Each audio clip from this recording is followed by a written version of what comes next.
Bismillahirrahmanirrahim. Assalamualaikum warahmatullahi wabarakatuh.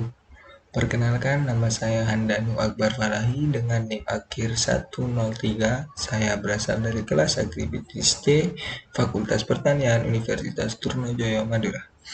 Kali ini saya akan menjelaskan atau menyampaikan bagaimana cara menggunakan analisis conjoin. Baik, saya kali ini akan mencontohkan dengan riset yang kecil-kecilan saja. Baik, untuk sebelumnya itu kalian harus membuat atribut terlebih dahulu. Atributnya kurang lebih seperti yang saya buat. Di sini saya sudah membuat atributnya, yaitu jenis minyak, harga, dan ukuran kemasan, di mana setiap atribut itu memiliki 3 level. Untuk jenis minyaknya yaitu minyak zaitun, minyak sawit, dan minyak sayur. Terus untuk atribut harga dengan level 7.000 tergolong murah, 12.000 tergolong sedang, dan level 20.000 tergolong mahal. Dan untuk ukuran kemasannya yaitu dengan level 1 liter, 1,5 liter, dan 2 liter. Nah, setelah kalian sudah membuat atribut-atribut tersebut, langsung kalian menuju aplikasi SPSS untuk membuat stimulusnya. Baik, kita langsung saja ke aplikasi SPSS-nya.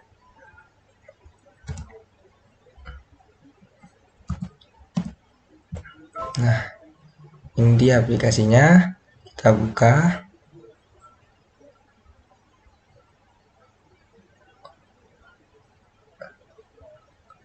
Nah, ini langsung muncul. Nah, untuk membuat stimulus itu, kalian pergi ke data, lalu ke orthogonal design.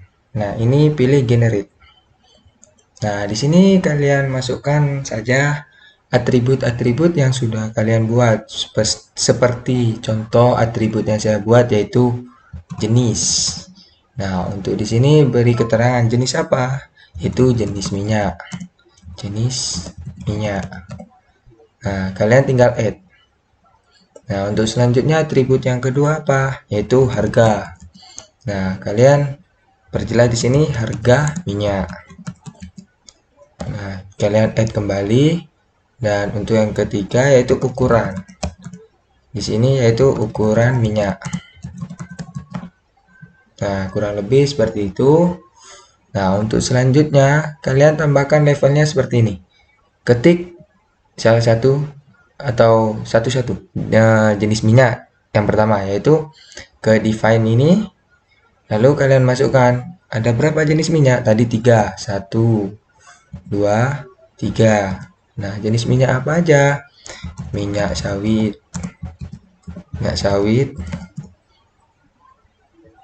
minyak zaitun,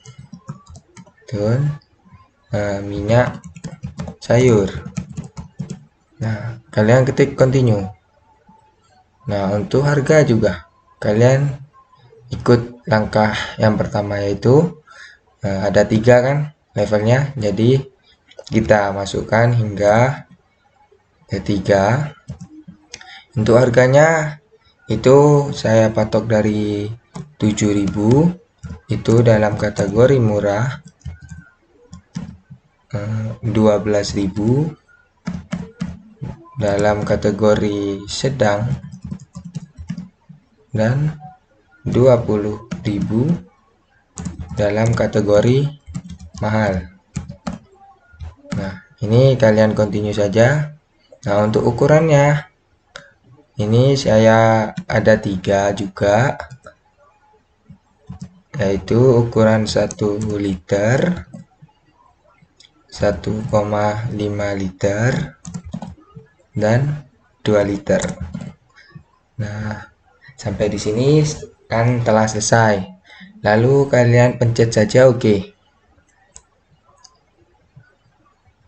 Nah, ketika muncul seperti ini, kalian langsung pergi ke penyimpanan dokumennya, atau kalian bisa atur tadi penyimpanannya sebelum memencet OK.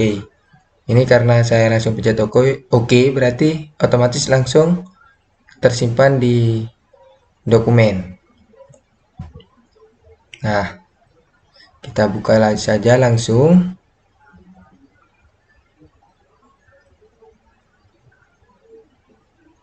Nah, kurang lebih stimulusnya akan muncul seperti ini. Nah, sudah paham ya? Nanti bisa dicoba-coba sendiri di rumah, di laptop kalian, teman-teman masing-masing. Nah, setelah kalian membuat stimulus ini, kita lanjut ke membuat pernyataannya untuk dibuat kuesioner nantinya. Nah, saya membuatnya seperti ini kurang lebih. Jadi tinggal kita selaraskan aja seperti minyak sayur dengan harga 20.000. Minyak sayur dengan harga 20.000 yang tergolong mahal dengan ukuran 1 liter. Seperti ini. Dan seterusnya sebanyak 9 kali. Sebanyak stimulus yang kalian buat. Nah, setelah kalian membuat pernyataan seperti ini untuk kuesioner, nah, jadi kalian langsung membuat kuesionernya. Di sini saya sudah membuat kuesionernya. Ini dia contoh kuesioner yang sudah saya buat, ya kurang lebih seperti ini. Dan saya sarankan kepada teman-teman ketika membuat kuesioner jangan lupa ini diwajibkan. Karena mungkin saja akan terlewat untuk menjawabnya. Jadi apabila penelitian teman-teman itu terlalu banyak atau emang diharuskan membuat banyak kuesioner atau banyak pertanyaannya, apabila ada yang salah satu tidak diisi, maka teman-teman itu harus mengulang dari awal. Kayak seperti kita harus 100 kuesioner nih. Udah 98 terisi dan duanya setiap masing-masing itu ada yang kelewat untuk menjawab kuesioner. Nah, itu bisa jadi kalian harus mengulangnya dari satu seperti itu. Ini jangan lupa diwajibkan ya. Nah, ini setelah kuesioner ini selesai diisi, nah ini kan muncul jawaban. Nah, di sini inilah para penjawab kuesioner yang telah saya buat. Langsung saja kalian download. Download di sini. Download jawabannya. Nah, nanti jawabannya itu akan tersimpan di file kalian. Namun tersimpannya itu belum berbentuk seperti Excel. Masih berbentuk seperti RAR. Bukan, ya, terbentuk RAR. Lalu kalian ekstrak terlebih dahulu. Sehingga muncul seperti ini jawabannya. Nah, seperti ini jawabannya yang di atas. Ini 1 sampai nih 1 2 3 4 5 penjawab ini. Nah, lanjut ke kalian bikin seperti ini untuk dimasukkan lagi ke SPSS di penilaian lah atau responden yang udah menjawab. Jadi dijadikan seperti ini. Jadi kalian agar tidak mengetik satu-satu, kalian buat di Excel terlebih dahulu, lalu kalian copy paste langsung masuk ke SPSS-nya. Nah, setelah kalian membuat seperti ini, lalu kalian simpan saja langsung di file yang akan kalian pilih. Nah, untuk selanjutnya ini saya mengingatkan bahwa ketika kalian menyimpan hasil analisis conjoinnya atau atribut-atribut, stimulus dan penilaiannya, usahakan kalian simpan di file yang sama. Karena ini akan mempengaruhi sintaknya nanti di belakang. Seperti ini. Ini kan proses saya membuat yang tadi itu, yang analisis conjoin itu, contoh riset kecil-kecilan. Nah, ini semua proses saya. Nah, yang digunakan itu hanya 2. Stimulus yang tadi dengan penilaian. Stimulus itu hasil dari ortogonal yang kalian buat tadi. Nah, yang seperti ini. Dan untuk stimulus itu, untuk penilaiannya itu, yaitu hasil dari kuesioner. Jadi, yang telah saya tunjukkan pada Excel saya tadi, nah, yang tinggal kalian ketik di Excel dan tinggal kopas, jadi seperti ini. Yang dibutuhkan hanya 2. Nah, untuk selanjutnya itu, kalian kembali lagi ke SPSS. Oke, kita kembali lagi ke SPSS. Kita buka aplikasinya.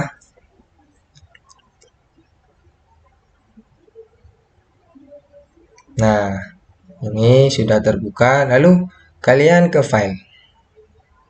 File, lalu new. Nah, ini pilih. Nah, ini pilih sintak. Nah, sintaknya ini muncul akan seperti ini. Nah, untuk kodenya itu atau formatnya itu biasanya akan diberitahukan oleh dosen atau guru pembimbing kalian. Di sini ini adalah format dari dosen pembimbing saya yang dibuatkan oleh beliau untuk digunakan. Jadi satu kelompok atau satu kelas itu kami menggunakan ini. Nah, yang di atas ini. Jadi ini itu nanti kalian bisa kopas. Tinggal kopas.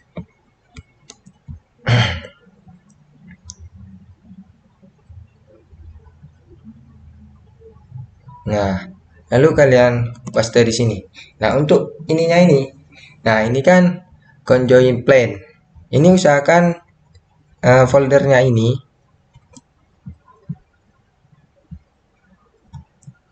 Nah, foldernya ini disimpan di D. Di D. Nah, di D ini kan saya simpan di D nih. Nah, untuk ini untuk setelah D garis miring ini adalah nama filenya. Ini kan saya jadi satukan di analisis conjoin. Nah, langsung masukkan untuk conjoin plan-nya ini yang stimulus. Masukkan stimulus. Lalu untuk datanya. Datanya kan data ini merupakan hasil kuesioner tadi yang 1122 yang seperti itu yang telah saya buat di Excel dan di Kopas di SPSS. Jadi kalian sama masukkan D dulu, penyimpanan D, lalu nama filenya analisis conjoin dan penilaian. Nah, untuk selanjutnya skor ini itu stimulusnya tadi atau kuesioner yang dibuat. Nah, untuk kuesioner yang dibuat itu kan ada 9. Jadi pertanyaan 1 itu pertanyaan 9, P1 dan P9. Usahakan untuk pengetikannya itu diteliti ya. Untuk huruf atau dan lain sebagainya. Nah, ini satu huruf salah aja itu membuat sintaknya tidak akan berhasil. Jadi di sini kalau pakai P kecil, usahakan diperhatikan. Nah, untuk selanjutnya yaitu subjek. Subjeknya itu kita lihat dari hasil penilaiannya tadi. Kita ketik responden. Nah, usahakan ini respondennya itu kata respondennya itu diteliti terlebih dahulu. Jangan sampai kalian pakai R besar ternyata pada SPSS-nya itu pakai R kecil. Itu tidak akan kedetek nantinya. Nah, baik untuk faktornya itu kita lihat di stimulus tadi. Stimulus yang kita buat. Nah, jenis, harga, dan ukuran itu termasuk faktor yang akan ditulis di sintak ini. Jadi kita ketik juga jenis, spasi harga, spasi ukuran. Itu jangan lupa diperhatikan juga tiap katanya, huruf besar kecilnya. Dan untuk print ini pasti all.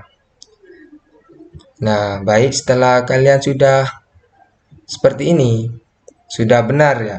Sudah benar pengetikannya, nama filenya dan lain sebagainya, kalian langsung pencet run di sini.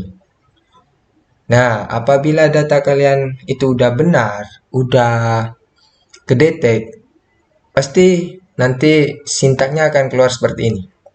Nah, ini subjek 1 ini yaitu penjawab 1 dan penjawab 2 sampai seterusnya hingga penjawab 5. Hingga 5 ke bawah. Nah, hingga 5 seperti ini. Jadi untuk selanjutnya kalian tinggal interpretasikan hasil sintaknya ini. Jadi interpretasikannya itu tergantung ke kata-kata kalian mau memakai kata-kata seperti apa atau ada ketentuan dari dosen pembimbing kalian sendiri. Jadi seperti itulah contoh cara memakai analisis conjoin dengan menggunakan SPSS. Ini berguna untuk nanti kalian menuju semester akhir atau yang mendekati skripsi itu. Skripsi apapun itu yang menggunakan kuesioner dan menggunakan analisis conjoin. Nah, metode ini emang sangat dipentingkan atau diwajibkan untuk kalian tahu.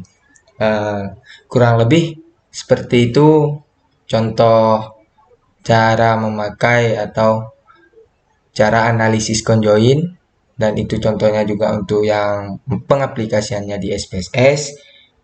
Lebih kurangnya saya mohon maaf. Terima kasih atas perhatian dan waktunya. Wabillahi taufik wal hidayah. Wassalamualaikum warahmatullahi wabarakatuh.